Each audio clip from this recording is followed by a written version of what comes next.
Teman-teman, mari kita membahas imperialisme dan kolonialisme. Silakan disimak. Kolonialisme adalah negara yang menguasai rakyat dan sumber daya negara lain tapi masih berhubungan dengan negara asalnya. Sedangkan imperialisme adalah upaya suatu negara untuk menguasai dunia untuk kepentingan negaranya sendiri. Kita masuk pada awal mula Portugis ke Indonesia.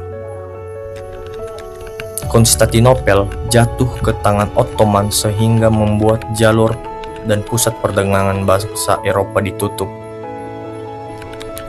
Penyebab runtuhnya kota Konstantinopel karena adanya perang salib keempat antara sesama umat Katolik membuat kota ini kehilangan kekuatannya.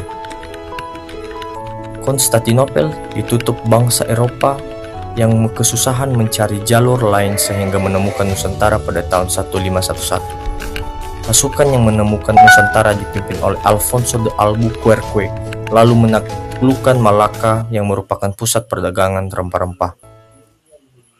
Dampak imperialisme dan kolonialisme Eropa. Silakan disimak. Yang pertama, dampak ekonomi yang berisi aliran modal dan perdagangan yang memacu pertumbuhan namun menciptakan persaingan pasar yang ketat serta resiko kesenjangan pendapatan. Yang kedua, dampak sosial berisi transformasi struktur masyarakat dan gaya hidup yang meningkatkan standar kesejahteraan namun berisiko memicu gesekan akibat perubahan nilai. Yang ketiga, pertukaran budaya berisi proses asimilasi ide dan tradisi yang memperkaya keragaman, namun berpotensi mengancam ekstensi jati diri budaya asli. Yang keempat, bidang politik, yang berisi dinamika kekuasaan dan diplomasi yang mengaruhi kebijakan negara serta menuntut transparansi dalam data kelola pemerintahan. Rempah-rempah yang diperjualbelikan pada masa kolonialisme dan imperialisme. Mari kita bahas.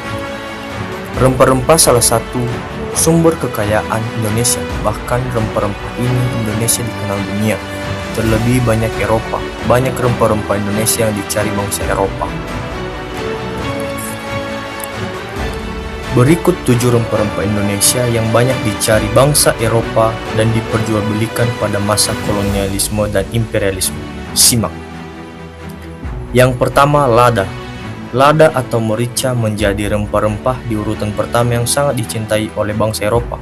Hal ini dikarenakan lada memberikan efek hangat sehingga cocok untuk dikonsumsi di daratan Eropa yang dingin. Selanjutnya, yang kedua yaitu pala. Banyak tumbuh di Maluku sehingga dahulu bangsa Eropa selalu menargetkan pulau tersebut untuk disinggahi. Memang tidak hanya tumbuh di Indonesia, tetapi pala Indonesia memiliki kualitas terbaik di dunia. Selanjutnya, cengkeh. Cengkeh berasal dari bunga tanaman jambu. Jambuan yang aromanya begitu harum. Biasanya cengkeh digunakan untuk rokok dan bahan utama obat-obatan. Selanjutnya, kayu manis. Kayu manis biasanya berbentuk batangan yang tipis dan mengulung. Warnanya kecoklatan dan cita rasanya manis sekaligus pahit. Rempah-rempah ini sangat digemari untuk menambah rasa di berbagai masakan.